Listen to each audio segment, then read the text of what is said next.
Class 12 কেমিস্ট্রির solution chapter আমাদের পড়া চলছিল। আজকে চ্যাপ্টারের খুব ইম্পর্ট্যান্ট একটা পোর্শন পড়তে চলেছি। লাস্ট ইয়ারের কোয়েশ্চেন পেপারগুলো ফলো করলে দেখবে যে এই পোর্শন থেকে কোয়েশ্চেন প্রতি বছরই থাকে, আগামী বছরও থাকবে। সেটা হচ্ছে কলিগেটিভ প্রপার্টিজ অফ সলিউশনস। কাকে বলা হয় কলিগেটিভ প্রপার্টি? যখন একটা দ্রাব্য আর দ্রাবক পরস্পর যুক্ত হয়ে একটা দ্রবণ গঠন করে, তখন সেই দ্রবণের বেশ কিছু ধর্ম থাকে, যেরকম স্ফুটনাঙ্ক, হিমাঙ্ক, বাষ্পচাপ। তো এই ধর্মগুলোর মধ্যে যে ধর্ম দ্রাবের প্রকৃতির ওপর নির্ভর করে না, কার ওপর নির্ভর করে? কেবলমাত্র দ্রাবের কণার সংখ্যার ওপর নির্ভর করে, সেই ধর্মকে আমরা বলছি কলিগেটিভ প্রপার্টি। বাংলায় বলা হয় সমাবর্তী ধর্ম বা সংখ্যাগত ধর্ম। 4 রকমের কলিগেটিভ প্রপার্টি নিয়ে আমরা জানব। 1 নম্বর হচ্ছে বাষ্পচাপের আপেক্ষিক অবনমন, যাকে বলা হচ্ছে relative lowering of vapour pressure. Second হচ্ছে স্ফুটনাঙ্কের উন্নয়ন, elevation of boiling point. Third হচ্ছে হিমাঙ্কের অবনমন, ডিপ্রেশন অফ ফ্রিজিং পয়েন্ট। আর 4 নম্বর হচ্ছে অসমোটিক প্রেশার বা অভিস্রবণীয় চাপ। তো এই 4 রকমের কলিগেটিভ প্রপার্টি যারা কিনা দ্রাবের প্রকৃতির ওপর নির্ভর একেবারেই করে না, কার ওপর নির্ভর করে? দ্রাবের কণার সংখ্যার ওপর নির্ভর করে। এই 4 রকমের বৈশিষ্ট্যকে আমরা এবারে জেনে নেব। প্রথমটা দিয়ে শুরু করছি, বাষ্পচাপের আপেক্ষিক অবনমন, যাকে আমরা বলছি relative lowering of vapour pressure. Vapour pressure কী করে ফল করে আগের ক্লাসে আমরা পড়েছিলাম। সেখানে দেখানো হয়েছিল যে একটা বিশুদ্ধ দ্রাবকের যা বাষ্পচাপ, সেটা যখন দ্রবণ গঠন করছে, সেই বাষ্পচাপ কিন্তু অনেকটা ফল করে যাচ্ছে। একটা দ্রাবক যদি এ হয় আর একটা দ্রাবক যদি বি হয়, তারা পরস্পর যুক্ত হয়ে দ্রবণ গঠন করছে। সেক্ষেত্রে দ্রাবকের মোল ভগ্নাংশ ধরে নিচ্ছি এক্সে, তাহলে দ্রাবের হচ্ছে এক্স বি। বিশুদ্ধ দ্রাবকের বাষ্পচাপ যদি ধরে নিই পিএ নট, তাহলে পুরো দ্রবণের বাষ্পচাপকে যদি ধরে নিই ক্যাপিটাল পি, তাহলে সেক্ষেত্রে আমরা কি বলতে পারি? যেহেতু দ্রাব হচ্ছে কঠিন এবং অনুদ্বায়ী, সেহেতু দ্রাবের কণা কোনোভাবেই বাষ্প গঠনে অংশগ্রহণ করবে না। তাহলে কারা বাষ্প গঠন করবে? শুধুমাত্র দ্রাবকের কণা। তাহলে দ্রাবকের বাষ্পচাপকেই আমরা দ্রবণের বাষ্পচাপ হিসেবে কনসিডার করতে পারি। সে কারণে আমরা লিখতে পারি capital P equal to PA, যেখানে পিএ হলো দ্রবণে থাকা অবস্থায় দ্রাবকের বাষ্পচাপ। এটা কিন্তু বিশুদ্ধ দ্রাবকের বাষ্পচাপ নয়, দ্রবণে থাকা অবস্থায় দ্রাবক যে বাষ্পচাপটা শো করছে, সেটাকেই আমরা পুরো দ্রবণের বাষ্পচাপ হিসেবে ধরে নিচ্ছি, যেহেতু দ্রাবের কোনো কন্ট্রিবিউশন নেই। কেমন? আগের দিন রাউলস ল পড়েছিলাম বাষ্পচাপের ক্ষেত্রে। সেখানে কি বলা হয়েছিল?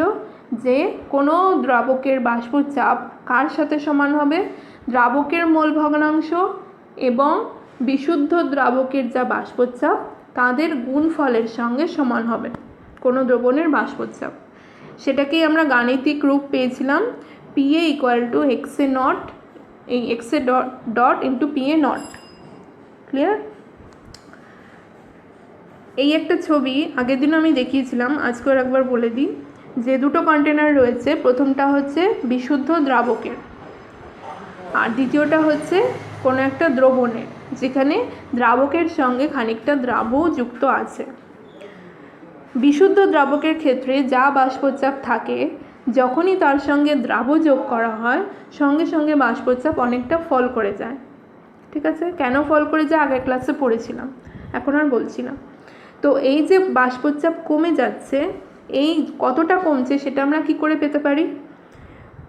বিশুদ্ধ দ্রাবকের বাষ্পচাপ থেকে যদি দ্রবণের বাষ্পচাপকে মাইনাস করি, তাহলেই সেক্ষেত্রে আমরা পেয়ে যাব যে কতটা বাষ্পচাপ ফল করছে। এই কনসেপ্টটা আমাদের লাগবে কিসে? আপেক্ষিক অবনমন কাকে বলছি সেটা বার করার সময় আমাদের এই কতটা ডিফারেন্স হচ্ছে বাষ্পচাপের সেটা প্রয়োজন হবে। আপেক্ষিক অবনমন কাকে বলছি? বাষ্পচাপের অবনমন কি করে ঘটছে সেটা তো জানলাম, যে বিশুদ্ধ দ্রাবকে যা থাকছে দ্রবণে সেটা থাকছে না, কমে যাচ্ছে। সেটাকে আমরা বলছি শুধুমাত্র লোয়ারিং অফ ভেপার প্রেশার। এখন পড়ব আপেক্ষিক অবনমন, মানে হচ্ছে relative lowering of vapour pressure, যেটাকে অ্যাকচুয়ালি কোলিগেটিভ প্রপার্টি আমরা বলছি। সেটা কাকে বলে? যদি বাষ্পচাপের অবনমনকে বিশুদ্ধ দ্রাবকের বাষ্পচাপ দিয়ে ভাগ করা হয়, যে অনুপাতটা পাবো, মানে ওপরে থাকবে শুধুমাত্র যতটা বাষ্পচাপ কমছে সেইটা, মানে PA নট মাইনাস PA, এটা বার করলে আমরা পাবো কতটা বাষ্পচাপ কমছে সেই পরিমাণটা। এবং এটাকে যদি আমরা বিশুদ্ধ দ্রাবকের বাষ্পচাপ দিয়ে ভাগ করি, অর্থাৎ PA নট দিয়ে ভাগ করি, তাহলে টোটাল যে রেশিওটা আমরা পাচ্ছি, মানে বাষ্পচাপের অবনমন বাই বিশুদ্ধ দ্রাবকের বাষ্পচাপ, এই টোটাল রেশিওটাকে আমরা বলছি বাষ্পচাপের আপেক্ষিক অবনমন বা relative lowering of vapour pressure. ঠিক আছে, বাষ্পচাপের অবনমনে রাউল্টের সূত্র কি বলছে দেখি। কোনো অনুদ্বায়ী তড়িৎ অবিশ্লেষ্য অসংযোজিত দ্রাব দিয়ে যদি কোনো লঘু দ্রবণ তৈরি করা হয়, তাহলে সেক্ষেত্রে বাষ্পচাপের আপেক্ষিক অবনমনের মান দ্রাবের মোল ভগ্নাংশের সাথে সমান হবে। সূত্রের যে প্রথম অংশটা, অর্থাৎ এই লঘু দ্রবণ অবধি যে কটা টার্ম রয়েছে সে কটা টার্ম তোমরা মনে করে রেখে দেবে, কারণ কোলিগেটিভ প্রপার্টির যে কটা রাউলস ল আমরা পড়ব, প্রত্যেকটা লই কিন্তু এই সেম টার্ম বারবার রিপিট হয়। কেমন? বাকিটা বলি। বাষ্পচাপের আপেক্ষিক অবনমনের মান কার সাথে সমান হবে? দ্রাবের মোল ভগ্নাংশের সাথে সমান হবে।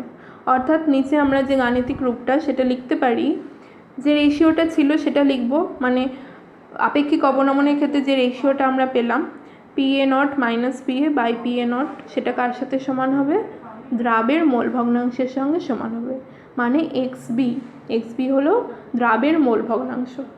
ঠিক আছে, নেক্সট আমরা দেখি যে বাষ্পচাপের আপেক্ষিক অবনমনকে কেন আমরা কোলিগেটিভ প্রপার্টি বলছি, কেন আমরা এটাকে একটা সংখ্যাগত ধর্মই বলছি। এটা যে একটা সংখ্যার ওপরেই ডিপেন্ড করছে, সেটা থ্রু ডেরিভেশন আমরা প্রমাণ করব। কোথা থেকে শুরু করব?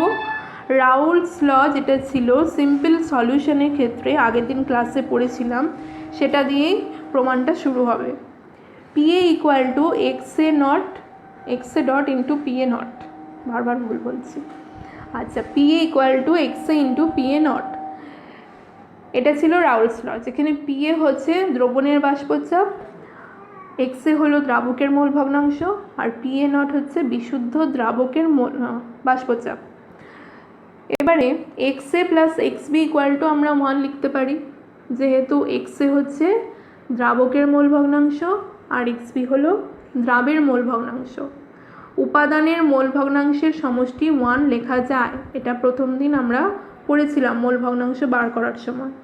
সেখান থেকে দেখো x এর মান পেয়েছি 1 মাইনাস XB। x এর এই মানকে যদি আমরা ওপরের সূত্রে বসাই, তাহলে এক্সপ্রেশন পাচ্ছি PA equal to 1 minus XB into PA not. সেখান থেকে আমরা P এর মান বার করেছি PA nought minus XB into PA not. ঠিক আছে, এবারে আমরা এই ডেরিভেশনটাকে, আমাদের টার্গেট হচ্ছে এমন একটা জায়গায় পৌঁছানো যেখানে গিয়ে আমরা আপেক্ষিক অবনমনটাকে বার করব, মানে আপেক্ষিক অবনমনের যে রেশিওটা আমরা পড়েছিলাম সেই রেশিওতে আমরা ডেরিভেশনটাকে নিয়ে যাব। ক্যালকুলেশনের মাধ্যমে দেখবে রেশিওতে যখন পৌঁছেছি তখন তার মান বেরোচ্ছে XB, মানে আপেক্ষিক অবনমনের মান আমরা পেলাম XB। XB মানে কি? দ্রাবের মোল ভগ্নাংশ। ঠিক আছে, এখন দ্রাবের মোল ভগ্নাংশের মান কত? দ্রাবকের পরিমাণ যদি হয় Na মোল আর দ্রাব যদি হয় Nb মোল, সেক্ষেত্রে XB ইকুয়াল টু আমরা লিখতে পারি NB by Na plus NB। কেন? যেহেতু দ্রাবের মোল ভগ্নাংশ বার করছি, কাজেই ওপরে দ্রাবের মোল সংখ্যাটা বসবে আর নিচে বসবে দ্রাব এবং দ্রাবকের টোটাল যে মোল সংখ্যা, অর্থাৎ Na প্লাস NB। তাহলে XBর মান যেটা পাচ্ছি, কি পাচ্ছি? NB by Na plus NB। এটা দেখতে পাচ্ছ যে পুরোটাই একটা সংখ্যা, n হচ্ছে একটা সংখ্যা, যেটা উষ্ণতা বাড়ালেও কোনো চেঞ্জ হবে না, প্রেশার বাড়ালেও কোনো চেঞ্জ হবে না, একদমই নিরপেক্ষ একটা নাম্বার। অর্থাৎ XBর যে ভ্যালুটা সেটা শুধুমাত্রই একটা সংখ্যা পাচ্ছি। তার মানে কি, বাষ্পচাপের আপেক্ষিক অবনমনের মান শুধুমাত্রই একটা সংখ্যার উপর নির্ভরশীল, এবং সেটা কার সংখ্যা? দ্রাব কণার সংখ্যা। সেই কারণেই আমরা এই রিলেটিভ লোয়ারিং অফ ভেপার প্রেশারকে কোলিগেটিভ প্রপার্টি হিসেবে বলতে পারছি। অর্থাৎ এটা একটা সমাবর্তী ধর্ম বা সংখ্যাগত ধর্ম, সেটা আমরা থ্রু ডেরিভেশন প্রমাণ করলাম। কেমন? নেক্সট পড়ব রাউল্ট সূত্র কোন কোন ক্ষেত্রে প্রযোজ্য হচ্ছে। সব ক্ষেত্রে তো অ্যাপ্লিকেবল নয়, তার কিছু ক্রাইটেরিয়া রয়েছে। প্রথম ক্রাইটেরিয়া কি বলছে? অনুদ্বায়ী অসংযোজিত তড়িৎ অবিশ্লেষ্য কঠিন দ্রাব হতে হবে। যেগুলো তোমাদের একটু আগেই আমি বললাম, মনে করে রেখে দেবে এই টার্মগুলো, সেই টার্মগুলোই বলছি। ফার্স্ট বলছে অনুদ্বায়ী দ্রাব হতে হবে, অনুদ্বায়ী, কারণ উদ্বায়ী হলেই দ্রাব বাষ্প গঠনে অংশগ্রহণ করবে, সেটা যাতে না হয় সে কারণে দ্রাব ধরে নেব অনুদ্বায়ী। দ্রাব হতে হবে অসংযোজিত, মানে দ্রাবের দুটো কণা যেন কখনোই পরস্পর যুক্ত হয়ে একটা কণায় পরিণত না হয়। যদি দুটো কণা যুক্ত হয়ে একটা কণা গঠন করে, তাহলে সেক্ষেত্রে কণার সংখ্যা কমে যাবে। কণার সংখ্যা কমলেই কোলিগেটিভ প্রপার্টি সব চেঞ্জ হয়ে যাবে। সেটা যাতে না হয় দ্রাব হতে হবে অসংযোজিত। যেরকম যদি কোনো দ্রবণে 100টা কণা যোগ করা হয়, এখন দুটো দ্রাবের কণা যদি পরস্পর যুক্ত হয়ে একটা কণা গঠন করতে পারে, অর্থাৎ যদি দ্রাবর কণা সংযোজিত হয়, তাহলে সেক্ষেত্রে আমরা কণার সংখ্যা কটা পাবো? 50। যোগ করেছিলাম 100টা, সেখান থেকে যুক্ত হয়ে তৈরি হয়ে গেল 50টা কণা, তাহলে কণার সংখ্যা কমে গেল। কণার সংখ্যা কমা মানেই হচ্ছে কোলিগেটিভ প্রপার্টিও সব চেঞ্জ হয়ে যাবে। সেটা যাতে না হয় সেই জন্য দ্রাবের কণাকে আমরা ধরে নেব অসংযোজিত হতে হবে। নেক্সট হচ্ছে তড়িৎ অবিশ্লেষ্য হতে হবে, অর্থাৎ কোনো দ্রাবের কণাই যেন দ্রবণে যাওয়ার পরে আয়নি বিয়োজিত না হয়। ধরো সোডিয়াম ক্লোরাইড যোগ করছি 100টা। সোডিয়াম ক্লোরাইড তো আয়নে বিশ্লিষ্ট হয়, Na+ আর Cl-। একটা কণা যোগ করার পরে সেটা দুটো কণাতে ডিভাইড হয়ে যায়। তাহলে যোগ করেছিলাম 100টা, এখন সংখ্যাটা গিয়ে দাঁড়াবে 200-তে। কণার সংখ্যা বেড়ে গেলে কোলিগেটিভ প্রপার্টি সব চেঞ্জ হয়ে যাবে। তো সেটা যাতে না হয় সেই কারণে আমরা ধরে নেব দ্রাব হতে হবে তড়িৎ অবিশ্লেষ্য। কেমন? তাহলে অনুদ্বায়ী অসংযোজিত এবং তড়িৎ অবিশ্লেষ্য কঠিন দ্রাব হওয়া প্রয়োজন। আর সেকেন্ড ক্রাইটেরিয়া হচ্ছে লঘু দ্রবণ হতে হবে। লঘু দ্রবণ মানেই হচ্ছে দ্রাবক অনেক বেশি আর দ্রাবের পরিমাণটা অনেক কম। দ্রবণ লঘু হলে তবেই সে আদর্শ দ্রবণের ন্যায় আচরণ করে। আগের দিন আদর্শ দ্রবণ পড়ানোর সময় বলেছিলাম। এবং আদর্শ দ্রবণ কিন্তু রাউল্টস ল মেনে চলে। যেহেতু কোলিগেটিভ প্রপার্টি সব কিছুই আমরা রাউল্টস লকে ঘিরেই করছি, সে কারণে রাউল্টস ল মেনে চলাটা কিন্তু প্রয়োজন, এবং সে কারণেই দ্রবণকে লঘু হতে হবে। তাহলে দুটো ক্রাইটেরিয়া আমরা পাচ্ছি, যে দুটো মেনটেন করলে তবেই দ্রবণ রাউল্টস ল মেনে চলবে। নেক্সট পড়ব রাউল্টের সূত্র থেকে কিভাবে দ্রাবের আণবিক ভর আমরা ক্যালকুলেট করতে পারি। দ্রাব এবং দ্রাবক পরস্পর যুক্ত হয়ে দ্রবণ গঠন করে। এখন দ্রাবকের ভর যদি ধরে নিই W1 গ্রাম এবং দ্রাব হচ্ছে W2 গ্রাম, সেক্ষেত্রে দ্রাবকের আণবিক ভর হচ্ছে M1 আর দ্রাবের আণবিক ভর হচ্ছে M2। মোল সংখ্যা হচ্ছে দ্রাবকের ক্ষেত্রে N1 আর দ্রাবের ক্ষেত্রে হচ্ছে M2। এদের মধ্যে সবকটা মানই আমরা জানি, কেবল জানি না হচ্ছে দ্রাবের আণবিক ভর, সেটা আমরা বার করব। কি করে পাবো? প্রথমে বার করে নিই দ্রাবের মোল ভগ্নাংশ কত। x2 সমান লিখতে পারি, ওপরে N2 লিখব দ্রাবের মোল সংখ্যা, বাই নিচে লিখব দ্রাব আর দ্রাবকের মিলিত মোল সংখ্যা। এখন মোল সংখ্যা সমান কি লেখা যায়, যে প্রদত্ত ভরকে যদি সেই দ্রাবের আণবিক ভর দিয়ে ভাগ করা হয় তাহলে মোল সংখ্যা পাওয়া যায়। তাহলে N2-র জায়গায় আমরা লিখতে পারি W2/M2, সেরকমই N1-এর জায়গায় লিখতে পারি W1/M1, লিখে আমরা x2-র এই ভ্যালুটা পেয়েছি। এবারে বাষ্পচাপের আপেক্ষিক অবনমনে রাউল্টের যে সূত্র ছিল সেটাই আসি।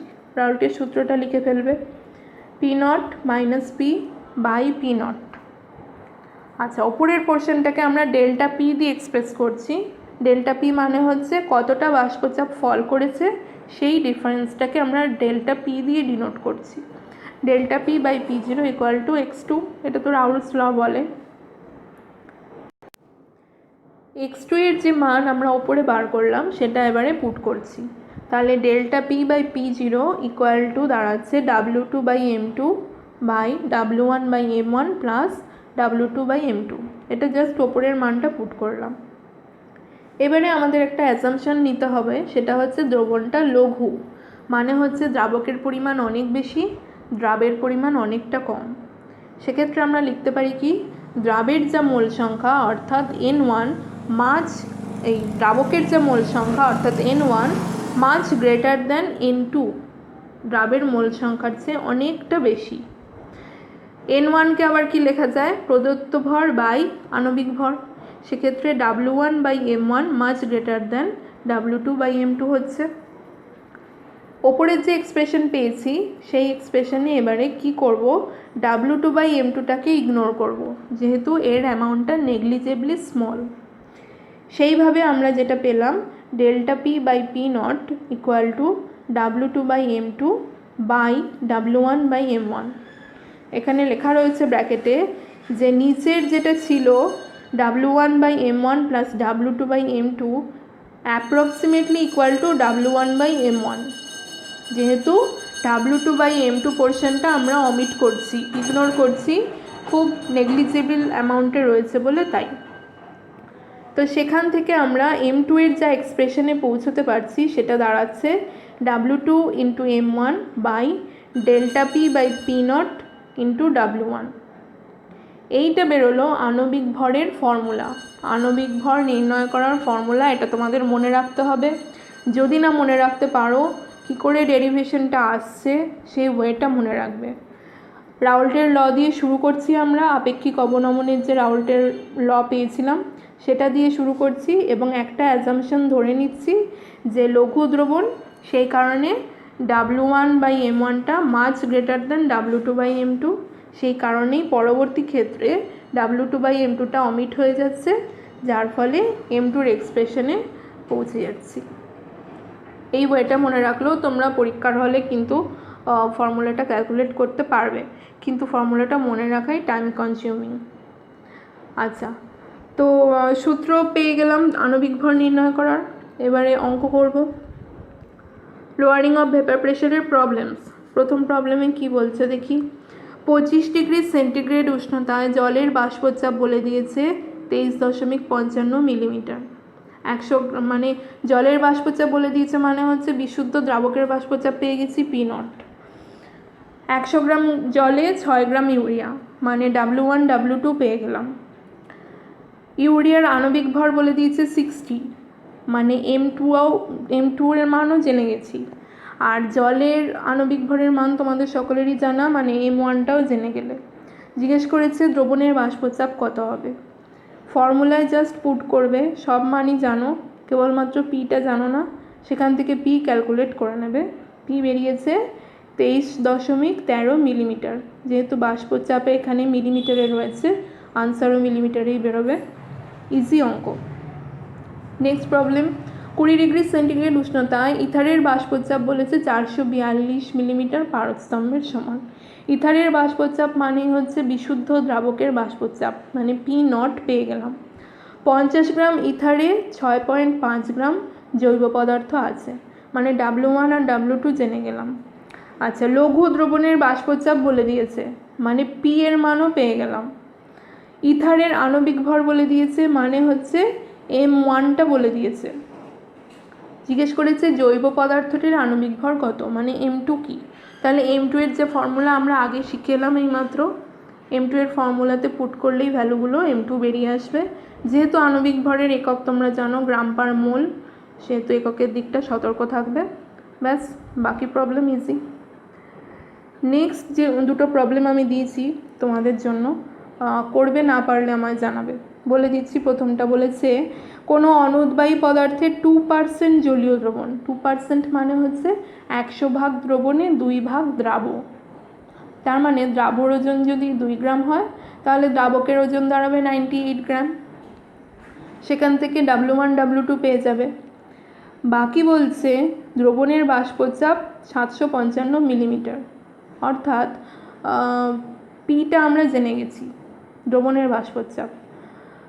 দ্রাব পদার্থের আণবিক ভর কত, মানে M2টা জানতে চেয়েছে।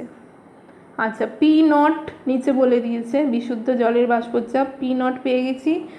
আর জলের ক্ষেত্রে M1টাও কিন্তু তোমাদের জানাই, তাহলে মোটামুটি সবই পেয়ে যাওয়া গেল। বাকি যেটা পড়ে রইলো সেটা হচ্ছে M2। আশা করি M2 ক্যালকুলেট করতে পারবে ফর্মুলা থেকে। পরের প্রবলেম বলেছে 1000 গ্রাম জলে 68.4 গ্রাম হচ্ছে সুক্রোজ, মানে W1 W2 জেনে গেলে সুক্রোজের আণবিক ভর বলে দিয়েছে 342, মানে M2 জেনে গেলে। আচ্ছা, নিচে বলে দিয়েছে জলের বাষ্পচাপ, মানে P0 যেটা সেটা বলে দিয়েছে। বলেছে দ্রবণের বাষ্পচাপ নির্ণয় করো। তো এটাও তো ইজি, সবই জানা হয়ে গেল। জলের ক্ষেত্রেও আণবিক ভর তোমাদের জানাই, তো সেখান থেকে বাষ্পচাপ তোমরা ক্যালকুলেট আশা করি করে নিতে পারবে। যদি কোনোভাবে না পারো আমায় জানাবে। তো এটা আজকে যেটা পড়লাম সেটা হচ্ছে relative lowering of vapour pressure, বাষ্পচাপের আপেক্ষিক অবনমন। নেক্সট যে প্রপার্টিটা পড়বো সেটা হচ্ছে এলিভেশন অফ বয়লিং পয়েন্ট। ঠিক আছে।